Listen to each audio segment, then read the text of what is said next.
We are on location here in El Salvador, and I'm continuing my discussion with the president of this wonderful country, the Vice President, Felix Ulloa. Mr. Vice President, thank you again for joining me. You have shared this remarkable story of courage and success, and I want to spend some time now talking about the fruit of that success. The United States has just announced that El Salvador is one of the safest countries in the world to visit. I believe it's been that way for some time, and it was actually an error of our prior administration. This wasn't changed sooner. We had the majority and the opposition in our country working together to change this designation. What does it mean to the country of El Salvador to be deemed now, after all you've told us, one of the safest places in the world for tourists to visit, and how will the tourism economy grow? Well, first of all, let me thank this bipartisan work in the Congress in order to provide and give us to El Salvador this confidence and open for us a window of opportunity for the economic growth. Because after, as President Bukele says in the inauguration speech, when he announces that we are winning the war against gang, and we did the security miracle in El Salvador. And he said this second mandate will try to reach out the economic miracle. So to do that, in order to succeed in our economic growth, we need this confidence and this partnership with the U.S. Keep in mind that we have almost 20% of our population, Salvadoran population, living in the state. We have the remittances flow, which is the first, light item in our national budget. For us, it's very important to maintain this good relationship with the United States people and with the United States government. And as I've said, I'm more than glad hearing that there is the bipartisan approach to give El Salvador this status of being the most security country in the Western Hemisphere. That will allow us to grow in different areas. As you mentioned, tourism is one of them, because other countries that they have the background to receive tourists, as Costa Rica and other countries in South America, they are now with the problem of the violence. Now we solve that problem. The tourism here is, an industry that is growing very fast. We are calling to investors to come over and invest in El Salvador, different fields, hotels, restaurant, sports. We have championships for surf at worldwide level. I've learned a lot. I am not a surfer, but my wife is, and she tells me that El Salvador has the warm water, no sharks, and it is the land of the everlasting wave, that you can stay on the surfing wave forever. Is that why the championships like to come here? Absolutely. We are blessed to have the best spot in the whole globe for doing that. Not only because the water temperatures, also the waves, but we have no sharks, which is very important. You mentioned that 1 out of every 5 Salvadorians lives in the United States. I've seen a number of surveys of your diaspora eager to come home, because the El Salvador they remember when they left, maybe, was an El Salvador run by the gangs, where over 40,000 people were being killed. And now they see the national band of El Salvador. They see the national ballet of El Salvador. They see your visits to Washington, congressmen coming here.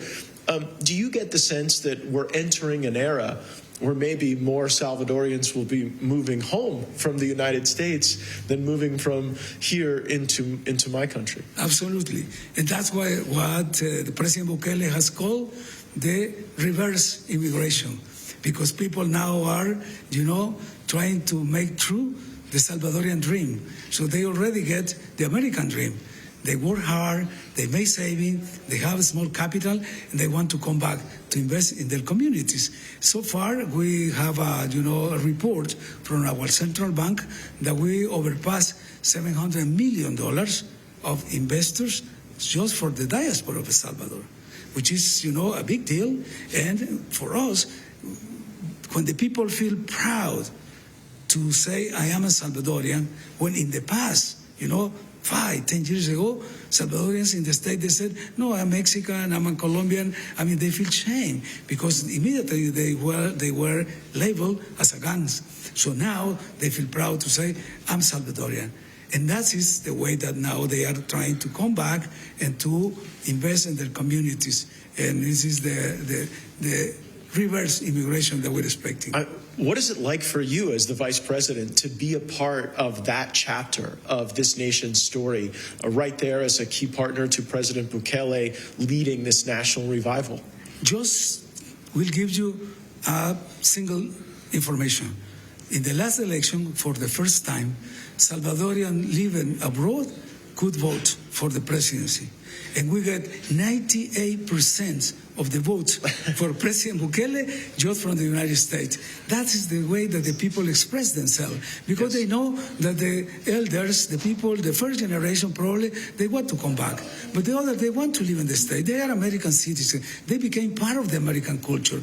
They study there, they went to university, they have the properties. I mean, they are real American citizens, and very good citizens, example citizen community. That's we're proud of it, to have also this part of our nation living over there. So for us, it's a matter of sharing, and that's what I'm saying. That's what I'm saying as a vice president of El Salvador. We are like a bird with the two wings. One wings that we are living in the national territory, and the other wings we are living in the state. So a bird cannot fly just with one wing, so we need both.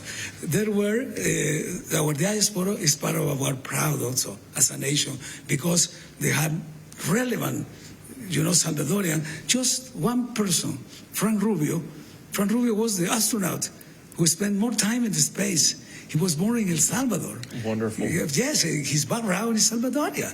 Well, I think that really the tie to the diaspora also is this great feature of the strong connection between our countries. What we've seen now as an extension of that strong connection is this friendship between President Bukele and President Trump. And in the United States, everyone is fascinated by this.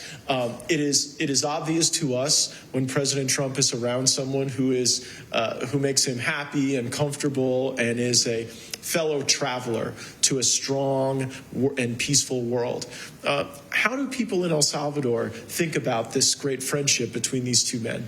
Well, let's say that from the very beginning, in the first term of both, first term of President Trump and first term of President Bukele, they start, connecting each other, shaking hands each other, talking each other.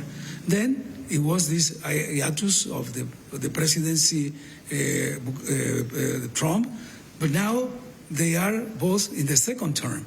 And being in the second term and being elected with the majority of their population, they feel like the legitimacy of the leaderships in the country obligate them to lead the nations in different ways. I mean, President Bukele took the challenge to defeat the gangs, to release the population, to free the community from the violence of the gangs, and now building a new nation with prosperity, with economic growth, etc.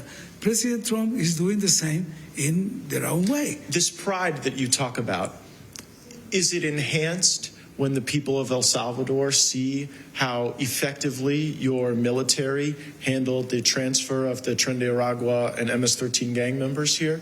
Because we were very proud of that when we saw it. Yeah, I think so. Yes. And, with El Salvador so much in the news in the United States, I wonder how people here are thinking about that.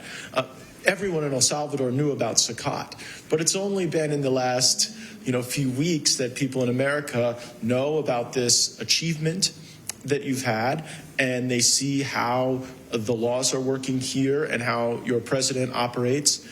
How do people in El Salvador feel about El Salvador being now in the news so much in the United States? Well, there are different approaches, but in the mainstream opinions, people feel proud that in El Salvador we built the safest, penitentiary system in the Americas. And because that, we have been required, both for the superpowers as the United States, to host them some detainees, some inmates. This is not something new. It's not the first time that I saw that, because you could remember when Netherlands, rent their penitentiary system to Norway, to Belgium. I mean, in Europe, Europe gets surprised because Holland said, okay, Norway sent 242 inmates to the Netherlands prison system. So now, when we did that, and then they start, and told the people, the so-called human rights defenders, and these people, this NGO, that they have to live. They have to get some food from their funders, and they need to do that. So, do you think that El Salvador is the security prison expert for the Americas today? I think so, because, that is my personal experience. When I was in New York, I met the Secretary General of the UN, Mr. Antonio Guterres, in 2022. And we were talking about the state of exception that we just put in place 3 months ago, in March. And they could not understand why we were standing that and how it works in our war against gun. And I told, listen, Mr. Secretary General, send a team with, people from the human rights, people from the legal department, the PPA, all of them, to understand what we are going to do over there.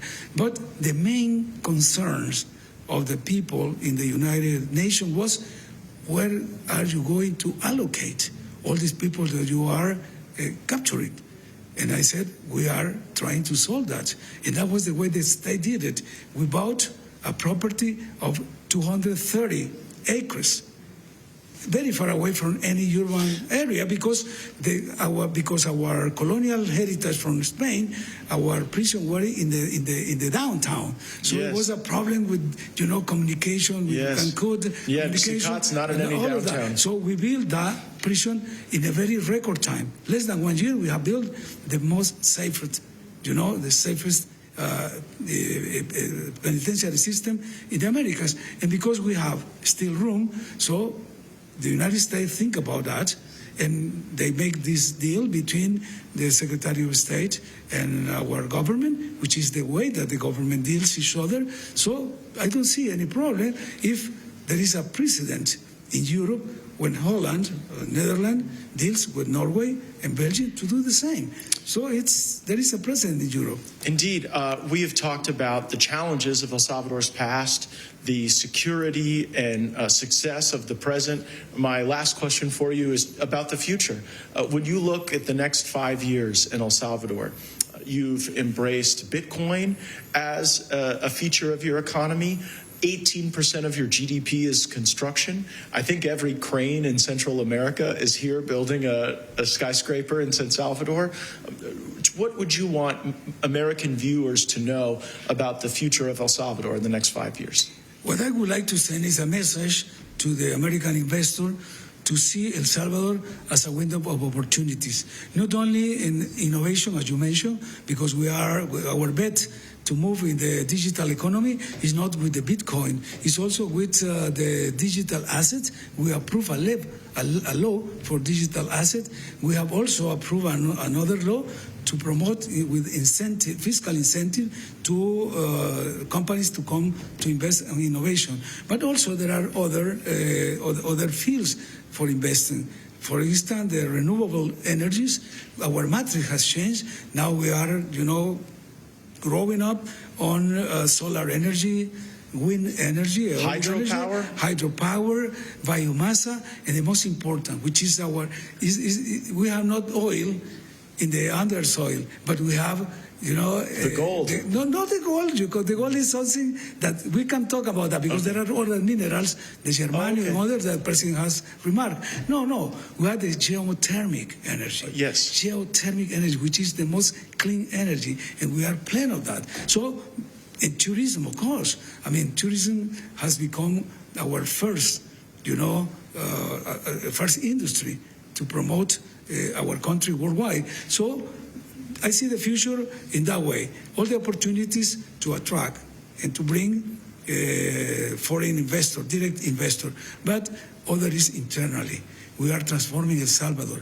the first time that the national budget is presented to the Congress with zero deficit. It's very balanced. It's the first time in 100 years there is a balanced budget approved by our Congress that makes our fiscal discipline in the government, in, presenting the macroeconomy issues. Second is that El Salvador not only is the safer country that could be attractive for investing, this also is changing the legal framework in order to avoid red tapes, bureaucracy, and giving a more friendly process for investors to come to El Salvador. Mr. Vice President, you have been so gracious with your time, and I really think American viewers are going to have a more contextualized and a richer understanding of this incredible country that I've fallen in love with as a consequence of our discussion. Thank you so much, and the best of luck to you and the best of luck to President Bukele in the coming days, weeks, and years. Thank you, Matt. Thank you for having me. Greetings for all the audience.